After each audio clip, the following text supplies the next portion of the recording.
Добре дошли, добър ден, скъпи гости! Намираме се на второ ниво в музейния ни център и започва нашата кулинарна беседа за това да си поприказваме за постенето в миналото и днес. Безспорно, днес, 15 ноември, много хора се опитват да започнат втория по продължителност пост в годината, рождествения пост, свързан с това да се употребява постна храна преди Рождество Христово. В българската традиция постите заемат голяма част от живота на българите. Това са основно коледните, богородичните постни, великденските и петровите пости. Това са повече от 200 дни в годината. Първия ден на поста, говорим точно за постите. Имаше една беседа пред публика, бих казал пред хора, които по принцип познават традициите. Направи ми впечатление обаче, че повече говорихме за храна, отколкото за дух, за материя, отколкото за дух. Мислиш ли, че така се получи? Така се получи, да, наистина, но всъщност постът в религията има съвсем друго значение. Това е пост, има значението на сакрален акт, на това как човек, постейки, всъщност ще има един вечен живот като ревностен християнин. Защото постът е всъщност човек да се обърне към душата си, към общуването си с ближните. Дори и днес, когато аз ходя на неделна служба и когато предстоят някакви, в случая коледните пости, но съм ходила и когато започват великденските пости, свещеника казва точно това. Ако си решил да постиш, не го афиширай. Ако някой те почерпи с храна, която твоят начин на хранене или поста в случая, строгия пост, който си възприел, не трябва да я консумираш, не му отказвай и не казвай аз постя. Напротив, вземи го и го прибери. Всъщност постът трябва да бъде едно обръщане навътре към теб и е проектиран най-вече в това да подобриш отношенията си с ближните. Кой е този свещеник? Честно да ти кажа, не съм срещал много, които да говорят по този начин. Впечатли ме. Да, това е в църквата в град Габрово, в квартал Младост. Не му знам името, но наистина неговите проповеди след службата са много поучителни и наистина той говори точно за смисъла на това да бъдем християни, какво всъщност е вярата и съответно защо трябва да постим. Нека да приемем все пак, че нашия разговор за тлението не е бил излишен. Напротив, казва се, че с каквото човек се храни, това е той всъщност. И затова, може би, нашият разговор, завъртайки се около храната, показа нашите същности. Ти беше приготвила различни рецепти, които раздаде на хората, които участваха, да го наречем твоя разговор, твоята беседа, посветена на постите. Как бяха приети тези рецепти? С някаква изненада, понеже те са от старо списание? Да, рецептите са от списание Беседа от 30-те години на 20 век, както и от списание Модерна домакиня, също от 30-те години. Мисля, че хората ги приеха и споделиха, че и днес си приготвя по същия начин доматената супа или пък някакво ястие, което е с ориз и в което може да се сложат миди или охлюви или октопод, които са безгръбначни животни, които според православната вяра могат да се консумират по време на пост. Интересно е, че точно тези храни съдържат необходимия за организма витамин B12 и витамин D, тъй като е доказано, че по време на пост организмът изпитва недостиг от тези витамини и за това именно се позволява, те се смятат за постна храна. Искам да ви споделя една рецепта на моята прабаба, която беше родена 1905 година, светла и памет, баба Мария, от моето село Черган, близо до Ямбол. Баба приготвяше доматената супа, но тя я наричаше вренчена каша. И както всички ние знаем, няма никаква философия по отношение на приготвянето на тази вренчена каша, като си запържва малко лук, слага си ситно нарязани домати, всичко това завира и след това добавя брашно и вода. И ние като деца много обичахме, не бих казала точно заради вкуса, а по-скоро за наименованието, което ние безкрайно много се забавлявахме. Ти беше озаглавила беседата си по такъв начин, че правеше препратки и към миналото, и към съвременността. И от това беше провокиран моя въпрос, дали е имало изненади. Тоест, отговори, че никой не се е изненадал от рецептите, които е намерил в едно старо списание. Използваме ги и днес. Да, точно така, като влагаме и нови продукти. Знаем, че днес разнообразието от продукти е голямо. Интересното е просто да видим чрез тези рецепти начина, по който домакините от преди 90 години са ги влагали в кухнята си, за да си приготвят едно вкусно постно ястие. В традицията и до днес се ползва, макар че не се осмисля като диета, зрелия боб на яхния или на чорба, зеления боб на чорба или на яхния, праслук правеше майка им, понеже започнахме с традиционните рецепти в семейството. Майка ми правеше от праслук много приятна постна супа. Задушаваше мъничко прас, добавяше лимонов сок, ориз и лимоновия сок накрая, ориз и нещо интересно, слагаше му мащерка. И беше много прилична чорба, която обичахме всички, защото през зимата, когато се правеше това нещо, организма има нужда от нещо зелено, от нещо свежо. И обикновено в нашия дом никога не се е постило. Беше като отдушник от мръвките, които иначе си бяха част от ежедневието. Рецептата за вегетарианския хайвер, аз също съм срещала и днес подобни рецепти с гриз. Тоест няма нищо, може би начина на приготвяне, факта, че докато в традицията ястията са предимно варени и печени, по-късно в градската кухня се появяват запръшките, които използваме и днес с различните видове мазнина, и те вече се явяват един вид към постната храна. Тоест ястието да се запържва, било то с зехтин или с растителна мазнина, е напълно допустимо, когато говорим за постни храни. Използването на яйца, също така при приготвянето на различните тестени изделия, които са част от постите, също е приемливо. И как влизат яйцата в постната кухня? Яйцата влизат точно с рецептите, които имаме от въпросните списания, вестници. Ние виждаме, че те се използват, например, за направата на пърженки. Много интересно, че ето, нямам списание, което да чета сега.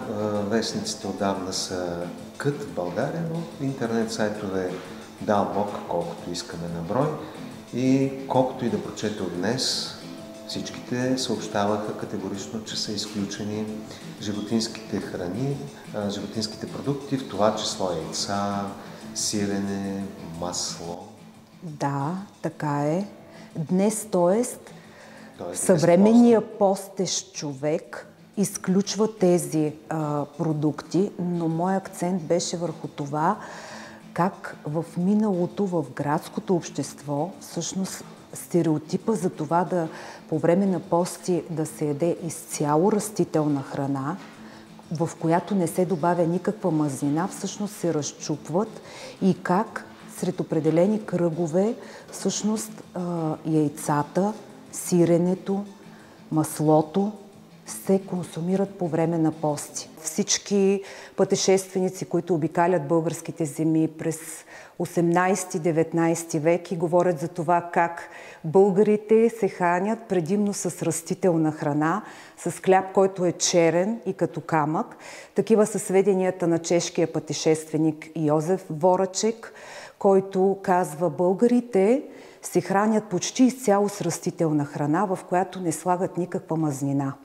А факт е, че основните суровини за тази растителна храна, говорим за българската традиция, за постната селска храна, през 18 век това са пшеницата, овесът, това са баклата също, голиите, зелето, лук, чесън. По-късно, вече втората половина на 18 век, като суровини за растителна храна се прибавят и царевицата, картофите, фасулът, които също са основни продукти за приготвяне на растителна храна. И още едно нещо ще ви разкажа на моята баба, пък не на прабаба ми, а на баба ми, която беше родена 1934 година. Тя ни приготвяше сирена каша. По същия начин, даже и днес съм експериментирала с моите деца и се оказа, че на моя син много му харесва тази сирена каша. Някъде по рецептите в изложбата на господин Лесев също има. Слагаме масълце, нали, казахме, че е разрешено масло. Слагаме масълце, натрушаваме сирене, лекичко така да се запържи и да се постопи сиренцето. След това добавяме малко брашно, пак малко да се позапече.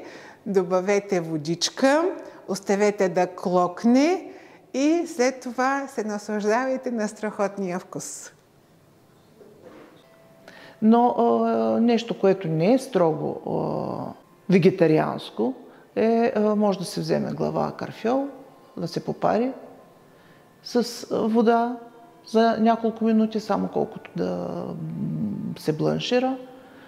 Слага се в разбито яйце и брашно и се изпържва. Става много прилично. Консумира се с соев сос или някакъв друг сос по избор. Това вече беше съвременно. Селското население пости по един начин, градското по друг и кога започва да се забелязва това разделение? Това разделение започва да се забелязва, както казах, още в средата на 19 век. Сред учителите, представителите на интелигенцията се появяват такива, които започват да се блажат. Това го има в дневниците на различни, както казах, на Тодор Бурмов, на писателят Илия Блъсков и за срам и позор на вярващите. Освен това, те започват да лъжат не само по време на установените пости, но и в сряда и петък. Константин Иречек, който също пребивава при нас втората половина на 19 век, също говори как е поканен на гости естествено при Никола Поп Константинов, мисля, че беше, как той ми сервира месо, въпреки че бяха пости. Тоест, говорим за определени групи от обществото. Това са по-богатите хора, пътуващите хора, които, идвайки от Европа, носят със себе си не само модата в облеклото, не само това как да обзаведат дома си, а и как да се хранят. А в дюкяните, безспорно в магазините, има различни по видове риба. Такава има още 28 година в Габровските хали. Има 7 щанда, на които се продават различни по вид риби. А днес как е? Ние можем ли да се радваме на такова разнообразие? Все пак можем ли да кажем, че в миналото непостещото население е малцинство и за това изненадва и се появяват такива примери, които са документирани, а в съвременността е обратното? Да, точно така. Бихме могли да го кажем. В никакъв случай не говорим за масовост на нарушаването на традиционния пост, така както го разбираме и както е било наистина сред селското население. Безспорно е, че въпреки, че голяма част от селищата стават градове, все пак хората продължават да бъдат селяни, т.е. имат си стопанства, имат си животни, така е било в Габрово. Имало е свине, затова се приема един закон, според който трябва да се спре това ходене на свинете по улиците. Но имало и хора, които са се набавили необходимите тези продукти, които имат селяните, които гледат животни, съответно от панаирите, от пазарите. И затова именно, купувайки си селското масло, те казват, ама това масло не е толкова хубаво. Трябва да намерим на това, купете си в еди кой си магазин центрофугирано краве масло, което да използват при готвене. Ще споделя с вас една много интересна рецепта от Вестник за жената от 30-те години на миналия век за вегетариански хайвер. Вегетарианския хайвер направете като в половин литър вода, подсолена на вкус, пуснете малко салца, колкото слабо да се зачерви. Щом възври, сепете 50 грама гриз, добре разбъркайте. Свари ли се, отстранете и студете. Сега постъпвайте като да имате обикновен хайвер. Следователно ще трябва да прибавите зехтин, настърган лук и лимонов сок. Това правете последователно при постоянно бъркане. Във въпросния вестник, всъщност това е част от седмично меню за пост, като по дни са написани ястия, които човек може да консумира по време на пост. За понеделник това са чорба от леща, постна яхия от картофи и ашуре. За вторник чорба от фасул, постен тюрлю гювечи гриз халва. За сряда вегетарианския хайвер, за който ви прочетох рецептата, прас с ориз, мармелад с орехи. Има рецепта и за пърженки, в които вече се влагат яйца и съответно мазнина. Във всички от тези рецепти имаме мазнина, което също е доказателство за това как се разчупва представата за постите сред градското население. При мен няма съществена разлика преди и след настъпването на постите, като може би нещата опират до това дали ще консумирам млечни продукти, защото понякога моите пости са чиста проба вегетарианство. И в смисъл не изключвам млечните продукти, които обичам. Но това по никакъв начин не ме натоварва, защото в момента човек има много голям избор, като се почне от зелените салати с маслините, бобовите култури на худ и там каквото се сетиш, плюс плодовете. И аз не мисля тиквеното семе, което като семената, да, което казах, да. И е традиционна култура за нашите земи относително. Тиквата, която може и на крем супа и не само. И общо взето никак не е малък избора. И ако човек е решил, може да си осигури разнообразие, при това съвсем неясно сме, че не само месото е източник на белтъчини. Постенето е наистина възприемано сред нашите предци като един сакрален акт. И много ясна информация получаваме за това от хрониката на моя живот на Божидар Карагьозов. Божидар Карагьозов е наследник, правнук е на Иван Колчев Калпазанов. Иван Колчев Калпазанов е първият индустриалец, който открива първата фабрика в Габрово. Всички знаем за влачене и предене на вълна през 1882 година. Та в тези свои хроники той всъщност пише, че постът е свързан, дори тогава, той е роден 24-та година в Габрово, е бил ученик и е свързан с това не само те да постят една седмица, защото вече тук постенето се измества на една седмица, а тогава са били спестени от това, че ще бъдат напердасани от родителите си или от порицания в училище.